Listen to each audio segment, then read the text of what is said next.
I left behind 11 years ago the humidity, mosquitoes, lakes, streams, and miles of forest in the Adirondacks, New York, to the man-made aqueducts, sunny sky, dry, and high elevations of Colorado. At first I noticed that the horizon was bigger, an account that the trees were far and few between. The moon is much larger here, and I assume the sun is closer to us as well. Breathing was difficult, and I felt like I was in a constant state of dehydration.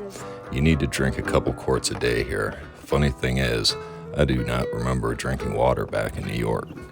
Everything seems to have a sharp point here. The rocks, grasses, vegetation. The grass is the color of the wheat, and the stone was not gray, but red, yellow, blue, and even brown. The mountains are not smooth boulders, but rough and unstable slabs of stone, slipping under your feet as you walk. The soil seemed to be dust and hardened clay. I took many photos over the years and learned to appreciate Colorado even more. It gets hot here, and the sky is blue most of the year. However, it is a blue that pales in comparison to that of a sky near great bodies of water. The winters seem long, but the snow only remains for a moment. The sun never is really far away in Colorado.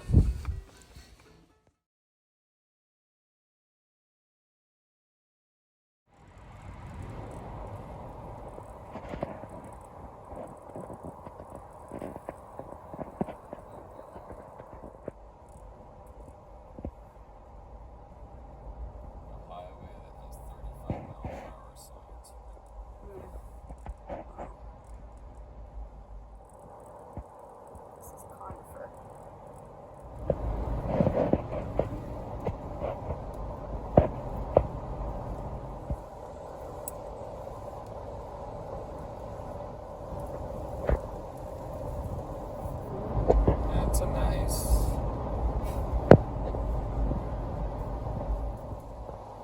It's funny because hikers found all these original creeks and fishing spots and that, and then the fat, lazy bastards decided, well, I'm not walking up there.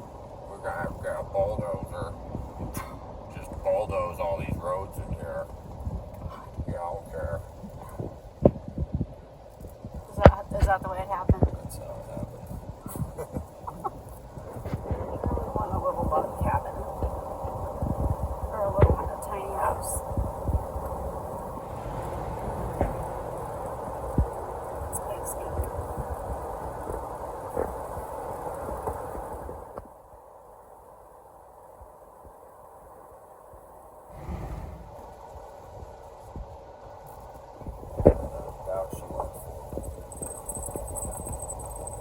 Do Mexicans four-wheel a lot?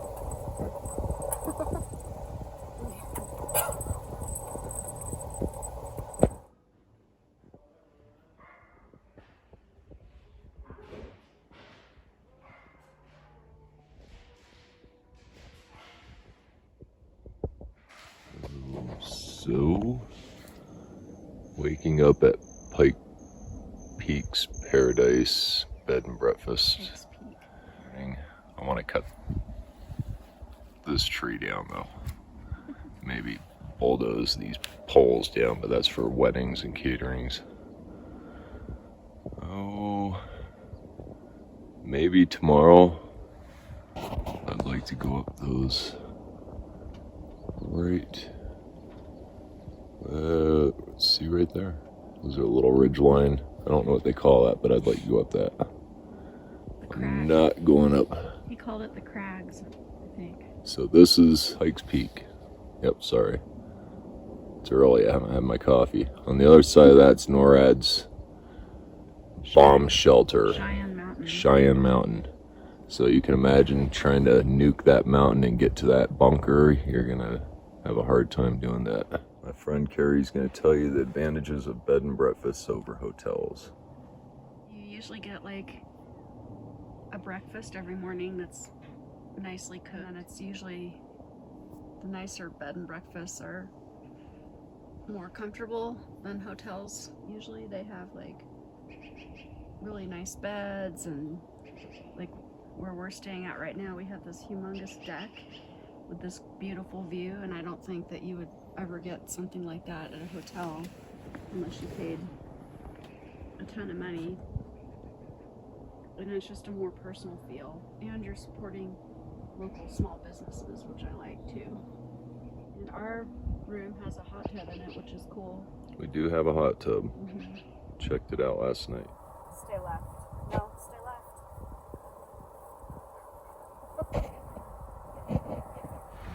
All right, we're in Manitou Springs. We just had lunch. We're gonna head to Cave. What's that called?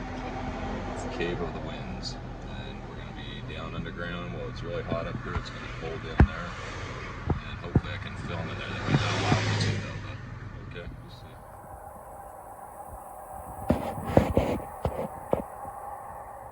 So pretty down here.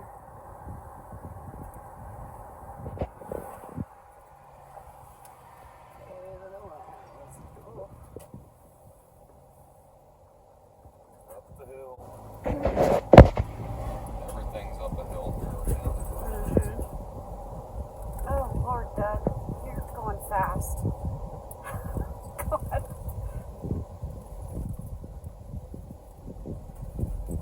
Leave no. What is it? Oh my God. Oh God. And you're doing it with one hand. Oh God, I think you should use both hands. I don't know, but just watch where you're driving, please. So here we are, Cave of the Winds parking lot. I don't know anything about this place. I'll do some research when I get back to the room, and we'll talk about it more there. But we're going in. We got resis. Lots of tourists, lots of tourists. We're doing the, is it 2 hours? It's an hour and a half lantern tour. So we get to hold on to lanterns, so make our way through the dark. Now, we'd like to talk about a particular figure in George's life, his wife, Nellie. Nellie was beautiful. She was short, all right? She was about 4'10". And yeah, she was small in frame, short curly hair. And she was about 5 years older than George, we could tell, which is a big deal. Back then, ladies, if you didn't get married early, it got harder and harder to get married. A lot of ladies are like, so what? Who cares? You don't have to get married these days. Absolutely you don't. But back then, right, women got married pretty early. It's kind of like job security. They wanted to make sure they were taken care of, their families were going to be taken care of the rest of their lives. So they got married early. If you didn't get married by the age of 18, you were considered an old maid. Nellie was rather older than George. He thought to himself, well, she must not need a husband. She was taking the cave tours about once a week for about 2 months. Like I said, they were pretty pricey. George thought she was so wealthy, she didn't need a husband. That caught his eye. He wanted to marry somebody. Well, he asked her out on a date, and she refused. He asked her out on another date, she refused, but she kept coming back to the cave. He said, if you keep refusing my proposal here, then why do you keep coming back? She said, because I like the cave, Doug. He said, okay, how about a private tour? Her eyes lit up. A private tour? There's more to see? I've been paying all this money, there's more to see. He said, plenty more. But the only way you're going to get to see it is if you go on a date with me. They went on a date on that private tour. Shortly after, they were married. Right. Nellie would be on George's tours all the time, hiding under little shelves just behind this guy. She can look under the shelf there. She'd be digging out those little shelves or some rock and rubble. Sometimes it leads to other passageways along the wall. Also, right behind this lady right here, you can see there's a little crack in the wall. Nellie would be hiding through little cracks like that as George would come down the passages. Oh, she was a prankster. Ladies, as you pass by, you might feel a finger run across your ankle, a little tug on the back of your skirt. Right? Or maybe if you sat still just like this lady right here, you feel a finger running through your hair. It's a little bit of a curl. She was quite the prankster. Gentlemen, she'd tap on your shoulder, pull out your pocket watch or your wallet. It was a lovely rose-scented perfume. See, ladies, back then, ladies were still petty, okay? They did some petty things, but they had to reach deep. It wasn't as easy as it was today. You didn't just make a Facebook post with no names. Not mentioning names, but some people and their children. You know how we get. So, she had to reach real deep for her petty. She actually never wore the color red, but always wore rose perfume. It was her way to get back at Rose Reinhardt. 50% of the profits, that really chapped her. Right, she never liked giving money to Rose. And George, it seemed like as all he would do is file appeals, he never really did much else. Right, it started to take its toll on Nellie. Right, she started to get really stressed, kind of lashing out all the time. And George finally said, you know what, let's sit down and talk about it. They sat down to talk. Nellie was hysterical. She couldn't stop crying. He called the doctor. The doctor said, George, your wife has a case of the crazies. Right? Probably take some morphine or cocaine about it. Right? That's about the only remedy they really had for people back then. And if that didn't work, they sent you to a mental hospital. Right? For 3 months, she sat in a mental hospital down in Pueblo. She sat there the whole time, and the doctors, they said she got better, but she was never the same. Okay? When she came back, she was very timid. I imagine some electroshock therapy will do that to you. Right? She came back, the doctor said, don't let her down in the cave, the darkness will drive her insane. So he built her a gift shop. It's where our gift shop is today. Same location, different structures. Their gift shop had no handrails to look out over. They just had one window pane in the middle. All right, so you just walked over to the window and looked down into the canyon. Now, Nellie never had any children, never wrote about why in the journals. But we suspect her little stint in the mental hospital had something to do with it. All right, they never had kids, and George said she developed a little nervous tic. She would always start washing the windows as soon as a tour came through in the gift shop. All right. He thought it was the little hands and the face prints that got her going. Right? So he just let it go. Now, one day George came in the gift shop expecting to find Nellie, and there was no Nellie. He walked in a little further, and there was no window, just shattered glass on the floor and around the edges. He feared the worst. He rushed over to the window, he looked down into the canyon, and on a shelf below, about 150 feet, there was Nellie's body. He couldn't piece together what had happened. Did she jump? He looked around the gift shop. There was a couple things knocked over. What had happened? Nellie was dead. George ran down with a blanket, went and picked up the body, and then brought her all the way down here into the Manitou Grands, where they sat for a couple days. His brothers found him, and they said they followed the smells. They got down here, eventually got Nellie out of the cave, and got her proper burial. George definitely was never the same after that.